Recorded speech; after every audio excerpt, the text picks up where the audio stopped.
on, pal? How you doing? Good, man. You know, just watching live doing this countdown, interviewing you. Hey, talking about killer clowns and gore. Yeah. So you're named after the Omen, is that right? That is true. My mother named me after the Omen. She just loved the name. And she would make sure it had to be spelled how it was spelled in the movie. So she would go to video stores at the time and try and rent the movie and ask, because she had to see in the credits how they spelled it. You could spell it with an A-N, E-N, some people O-N. So I'm E-N after the Omen, Antichrist. So yeah, I guess you're a little Antichrist then, huh? I'm actually pretty pro-Christ. Yeah. Yeah. I might have 3 6s back here. So how did you come up with Terrifier? It started with a short film I made called The Ninth Circle that Art the Clown had a little sort of just supporting part in. It was the first time I created him. And he's in the opening 3 minutes kind of terrorizing this woman on a bus. And then the whole short shifts over to like a satanic cult and demons. Even the devil makes an appearance in it. But everybody who saw that short film loved Art the Clown. And they just kept saying, that can't be it. We need to see more. You got to make more shorts with that guy. And then I made another short with Art called Terrifier. It was a 20-minute short film, and it focused solely on Art the Clown. And that's when I turned him into a slasher. And I was going to use that as a proof of concept to show producers to say, look, I did this for $5,000, 20 minutes. Can you give me more money? We can make a feature, and this is what it will be. So it was when I made that short film that I really fell in love with Art. Are you surprised that he's the next face of horror? Do you think he's the next face of horror? Yeah, I mean, that's what everyone's saying. Wow. Sure. Yeah, I mean, it's very surreal. Very grateful, especially since I grew up idolizing these characters, Jason, Freddy, Michael Myers, since I'm a very little kid, around 4 years old. And I used to come to these conventions as a kid, 12 years old, to meet Tom Savini and to meet Kane Hodder, and now to be on the other end and to, they come up to me now and they congratulate me, and they say the same thing, they think it's so cool. So to come full circle like that, and just to be such a die-hard fan and to be able to give something back, where now I have fans coming up to me, is the best feeling in the world. When shooting the second, you went all out with guts and were you thinking this was either going to make people break all those kind of kill scenes? I knew it was going to be tough for some people to handle, no doubt. I remember one day in particular filming a scene, and I told my cast and crew in the middle of it, I said, people are going to walk up and get out. So it was the bedroom scene at the time. So we didn't think it was going to have the splash that it did, with people literally vomiting and having paramedics call because they were passing out. But that was a pretty wild week when it went viral like that. Did it shock you that the part was only supposed to be a limited release and it was the #1 movie in theaters for weeks? Yeah, it was very shocking. We didn't think it was going to get the opportunity to go into the movie theaters at all, honestly, because the first one didn't. So it's very rare that if a part 1 doesn't go into the movies or anything, what are the odds that the sequel is going to have that opportunity? Especially, it was unrated. It was 2 hours and 20 minutes long. It was just very unprecedented. So I was really shocked when it did get the opportunity to go into the theaters. But then again, after that weekend, after the word of mouth, that's when it started snowballing, and we had to keep it in the theaters because the momentum just kept growing and growing. So it was very organic. It was very special. And you shot it for a few $100,000 and it made millions. Pretty well. Yeah. Pretty amazing. Yeah, I mean, that's just a testament to all the fans who really just kept coming out and supporting it, and it was pretty magical experience. But I think it was the right movie in the right place at the right time. It was at that point where movie theaters weren't showing a lot of movies. It was getting to the point where we actually thought movie theaters were on the decline, going to just die out. So I think people were really hungry to have that communal experience again. I think when times were really dark, now we're just getting out of COVID and all sorts of social and political things are going on, and tensions are rising in reality. And usually when that happens, people want a more hardcore release. That's when horror movies are at their most savage, where things are going really bad in reality, believe it or not. So I think it was a perfect time for this movie. What was an independent film? Does that mean you made millions then? No, definitely didn't make millions. I made millions for a lot of other people. But listen, the business is very complicated. There's lots of studios, distributors, and things get broken up. I mean, listen, it did well. It certainly changed my life. So I'm grateful for that. Is this studio going to throw you a huge budget for the next one? We have a bigger budget for part 3, for sure. The most money we've ever had. So luckily I'll be able to hire a lot of other people to come in and help me so we can make this movie much quicker this time. That's one of the reasons why part 2 took years to make. It took almost 3 years. I mean, COVID hit us, definitely hurt us for like 6 months, but besides that, we just had to build all the special effects ourselves, so it took a really long time. Do you think you need a big budget for a Terrifier movie? No, of course not. I mean, we made the first one for $35,000, which is as low a budget as you can possibly imagine making a movie. It's almost impossible. And it did, it did what it did. If part 1 didn't work, nothing would have come. There would have obviously never been a part 2. So if you just have passionate people, passionate vision, and you're persistent, you're hardworking, and you understand the genre, I mean, there's a good chance you can make something really kick-ass. Now, are you afraid more money could ruin the franchise? I mean, look at what a big budget did to the Blair Witch 2. It's possible, for sure. I worry about it, but at the same time, it's still a very low budget, even though for us it's a massive budget. But if you compare it to other movies, it's still a super low budget movie. Like the money we have now to make part 3, if you look at it, like counting inflation, it's like the same amount of money they had to make the original Halloween or the original Nightmare on Elm Street. We're in like the same arena, so it's still going to be a super low budget movie. So I'm not worried. I think it's going to allow me to focus more on a lot of different areas. Whereas when I was doing the special effects, I would get sidetracked all the time and I would be burnt out. So that's going to be a burden off my shoulders. How do you plan on topping yourself in the third one? Well, I can't say in terms of kill scenes because that would be a major spoiler, but I'm always trying to up the kill scene. Obviously, there will be many kill scenes in this movie, but one in particular where the audience will know, oh boy, this is the one. This is the one. This is like the new Alvin Benjamin scene.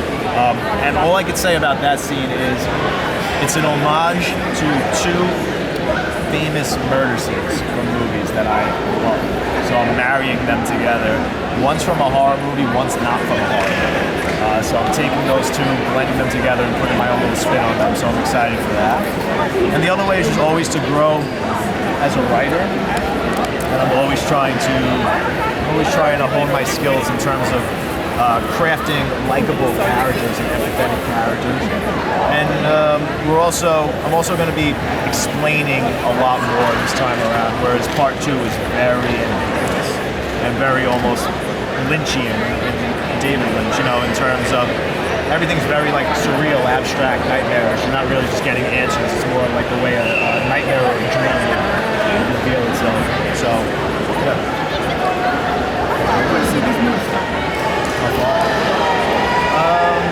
Not too far, honestly. I don't want to keep going just for the sake of making them. I want to tell a solid story that I could be satisfied with at the end of the day and say, look, I know where it started, where it ended, the trajectory, the arc of these characters, instead of just going on and then you're just getting diminishing returns and it doesn't have that impact that the original had.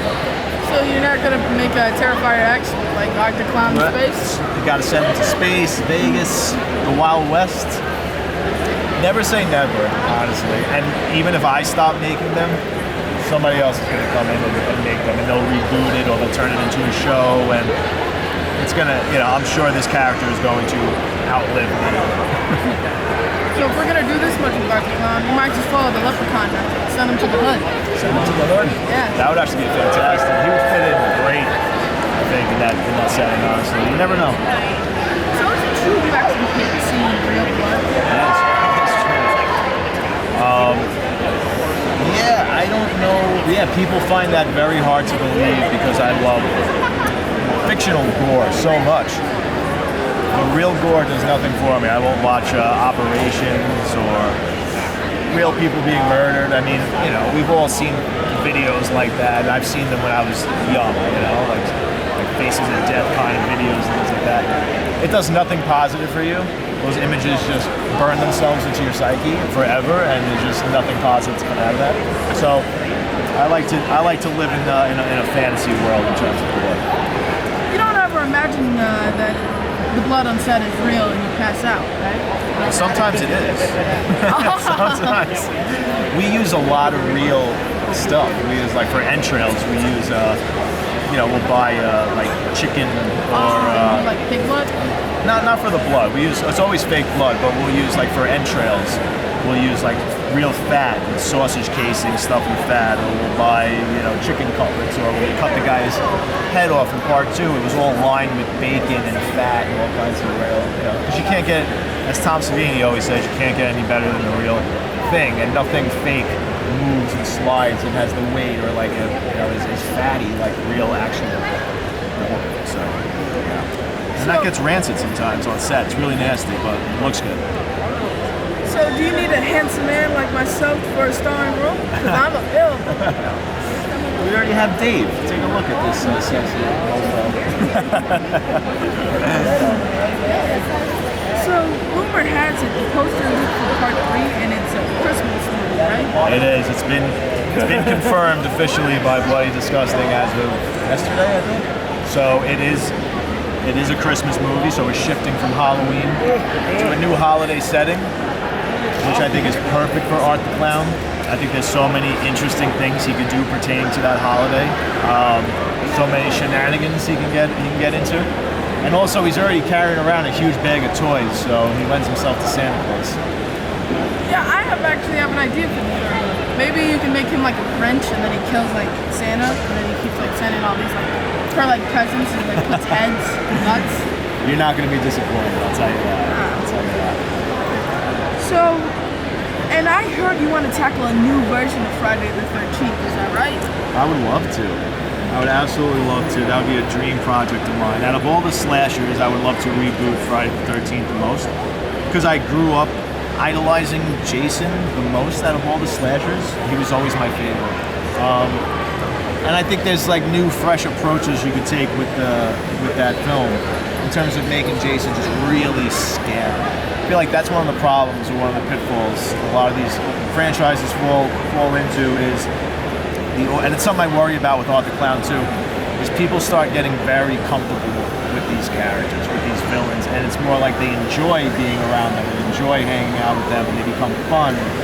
I think you need to make these characters scary again, where the audience should dread that character showing up. So I think that's a twist I'd like to take. So who would be playing Jason, and what year is the film set? I would set it in the early 80s, for sure, because it's such a scarier time and nobody has any smartphones. Now it's like everybody's got a phone. Everybody can call the police in 2 seconds, and everybody's just in their phone. It's so boring. Back in the early 80s, people were living in the now. So it's so much more interesting to keep it back then. I don't know who would play Jason. There's so many people. I think you'd start from scratch, honestly, and find somebody, give somebody new a crack. I always wanted to see a prequel focused on Jason's parents and see if they were crazy, like the show Ratchet. That's interesting. Well, maybe you'll get a chance to make it and you can do whatever you like. Best horror clown: Pennywise, Captain Spaulding, or Art the Clown? Art the Clown, easily. Art the Clown. Easily. I love all 3 of them, and I think they're better than Art the Clown. I mean, I idolize those characters. The original Pennywise is responsible, and Tim Curry Pennywise is responsible for what Art the Clown looks like, because I didn't want him to look anything like Pennywise, because Pennywise is the king of killer clowns. So, I mean, he's the reason why he's so simple and he doesn't have hair or a red nose, or the reason he doesn't speak. So, kudos to Tim Curry. So, I know you idolize Jason versus Freddy, and I know you probably love that Jason versus Freddy. So, who would star in Art versus who? Oh, two answers. I would love to see Art the Clown actually team up with Freddy Krueger, because I think they both have very similar personalities, that dark sense of humor. I think they would be joking and playing off one another so well. And they both live in a supernatural realm, so you can make their worlds collide. But I would love to see maybe Art the Clown go up against Ash from Evil Dead 2 in particular, if I could ever have him go up against an opponent. That would be cool. Yeah, I like that a lot. That actually seems pretty cool. So, there's a lot of horror games out now, like Friday the 13th, the new Texas Chainsaw Massacre game. So, is it possible you could ever see a Terrifier game? It is very possible. I would say at this point it's inevitable. It's going to happen sooner or later. We're already sort of on Dead by Daylight's radar, and we've been, yeah, that would be great. And we've been approached by some other companies who make games I can't really say, but there's a lot of interest in a video game, so I'm sure it's going to happen soon. Fortnite and Answer Bro Beyond. That's what you like? That's your favorite? So, what's next for you? Next is Terrifier 3. I mean, we still have to go and shoot it. So that's exciting and nerve-wracking at the same time, especially because it has to be made relatively quickly. But that's another benefit of having the money and being able to hire people who come in and know what they're doing, and you can shoot a movie a lot faster. Other than that, I have a movie in development, an original horror story with Ghost House Pictures, which is Sam Raimi's production company, so that's a dream come true. And then I also have an opportunity to reboot a classic exploitation film that I love from the early 80s, and I can't say what it is, but that would be another dream project, and I might start writing that. And then who knows, maybe Friday the 13th one day. That would be pretty amazing. How do my followers follow you? I'm primarily on Instagram. It's Damien_Leone. So, if you were on Just Row in this time, what is your final meal? That's a great question. I love food. Love food. My God. Believe it or not, I'm obsessed with chicken cutlets. Frying up chicken cutlets. I eat that every night. Like the past 2 months, I've had that for dinner every night. It's just chicken cutlets. I don't know, maybe pizza. I'm a big fan of pizza as well. Yeah. So, chicken parm and spaghetti. Chicken parm and spaghetti? That's it, I'm locking it in. Yes, chicken parm and spaghetti, nothing else. No ice cream, no desserts. You can have like an entire buffet. I mean, jeez. What dessert would I like? That's a great question, man. I love ice cream. I love pastries. I love cannolis. Cannolis? Yeah. I might do a cannoli. Man, right here. This guy got good taste. All right, man, it's been my pleasure. Oh, buddy. Thank you Pleasure, so much. man. My pleasure.